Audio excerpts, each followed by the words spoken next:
Nutrition science. Phosphorus. Minerals important to bone health. Phosphorus is the second most abundant mineral in the human body, and 85% of the body's phosphorus is housed in the skeleton. In addition, phosphorus, in the form of phosphate, is a component of the backbones of RNA and DNA, ATP, and phospholipids. Phosphate also plays important roles in regulating cell signaling, enzyme activity, and acid-base balance, as well as being part of creatine phosphate, which is an energy source for muscle during exercise. Because phosphorus is present with calcium in mineralized bone, it is somewhat regulated in parallel to calcium. Parathyroid hormone and activated vitamin D stimulate bone reabsorption, increasing not only blood levels of calcium, but also blood phosphate levels. However, in contrast to the effect of parathyroid hormone on calcium reabsorption by the kidney, PTH stimulates the renal excretion of phosphate so that it does not accumulate to toxic levels. Dietary sources of phosphorus. In comparison to calcium, most people in the U.S. are not at risk for inadequate intake of phosphorus. Phosphorus is present in many foods, including meat, fish, dairy products, potatoes, nuts, beans, and whole grains.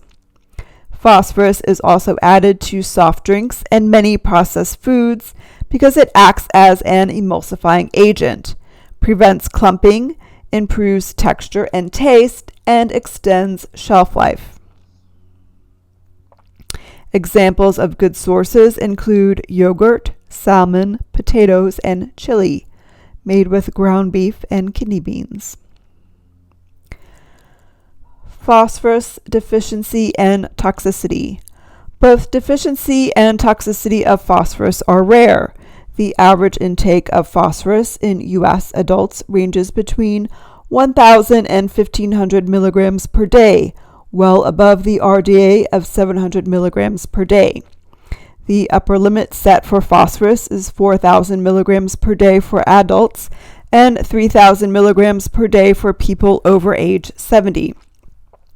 Very high doses of phosphorus taken in supplement form can interfere with calcium regulation and cause calcification or hardening of soft tissues, especially the kidneys. Magnesium. Approximately 60% of magnesium in the human body is stored in the skeleton, making up about 1% of mineralized bone tissue.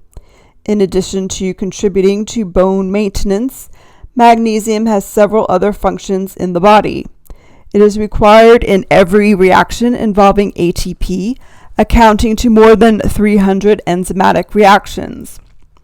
Magnesium plays a role in the synthesis of DNA and RNA, carbohydrates, and lipids, and it's essential for nerve conduction, muscle contraction, and normal heart rhythm. Dietary sources of magnesium. Magnesium is part of the green pigment chlorophyll, which is vital for photosynthesis in plants. Therefore, green leafy vegetables are good dietary sources of magnesium. Magnesium is also found in high concentrations in nuts, whole grains, legumes, potatoes, dairy products, fish, and meats. Most foods that are high in fiber are good sources of magnesium, and it is added to some fortified foods such as breakfast cereals. Additionally, chocolate, coffee, and hard water containing a good amount of magnesium. So good sources include almonds, black beans, brown rice, and potatoes. Magnesium deficiency and toxicity. Most people in the U.S. do not meet the RDA for magnesium, and studies indicate that consuming adequate magnesium may improve health.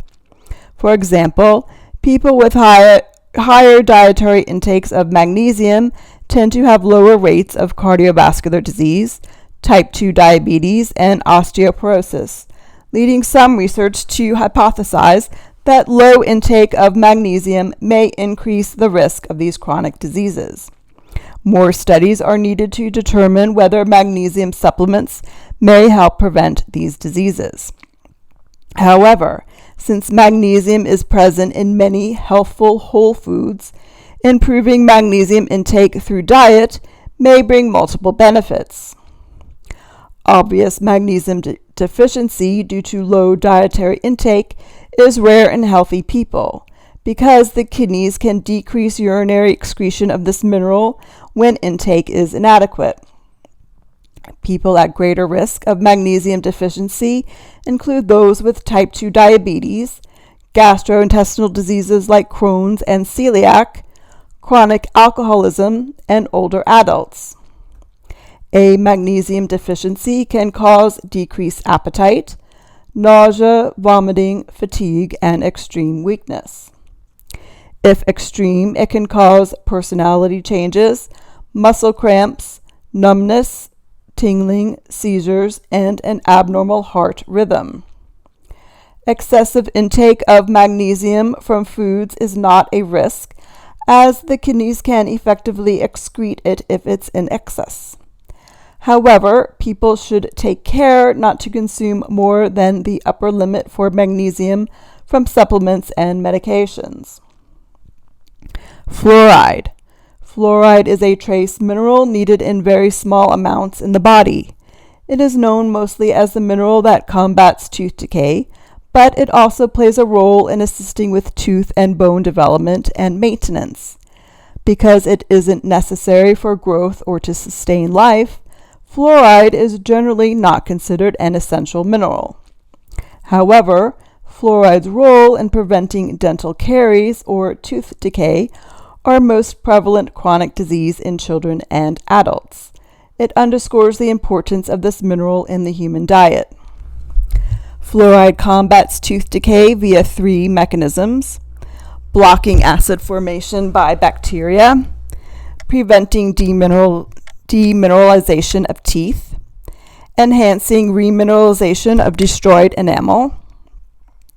As a natural mineral, fluoride is present in the soil and water in varying concentrations depending on geographical locations. Researchers observed that children living in areas with naturally higher fluoride concentrations in their drinking water had a lower incidence of cavities, leading to the idea that adding fluoride to municipal water supplies could benefit public health. Fluoride was added to drinking water in 1945 in Grand Rapids, Michigan. Now over 60% of the U.S. population consumes drinking water that has been supplemented with fluoride to provide amounts that support dental health. The CDC has reported that fluoridation of water reduces cavities by 25% in children and adults and causes water fluoridation, one of the 10 great public health achievements in the 12th century.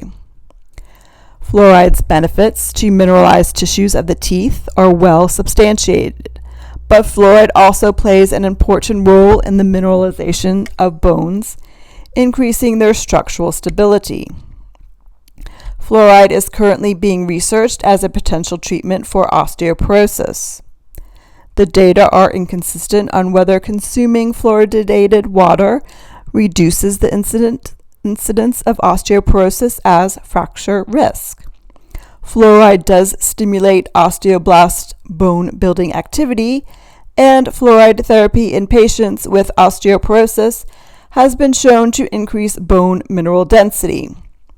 In general, it appears that at low doses, fluoride treatment increases bone mineral density in children with osteoporosis and is more effective in increasing bone quality when the intakes of calcium and vitamin D are adequate.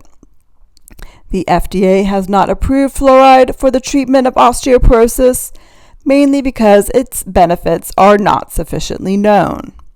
It also has several side effects, including frequent stomach upset and joint pain. The doses of fluoride used to treat osteoporosis are much greater than that in fluoridated water.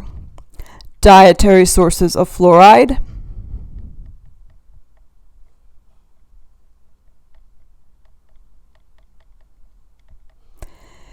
Dietary sources of fluoride include water, tea, shellfish, and fluoridated dental products such as toothpaste.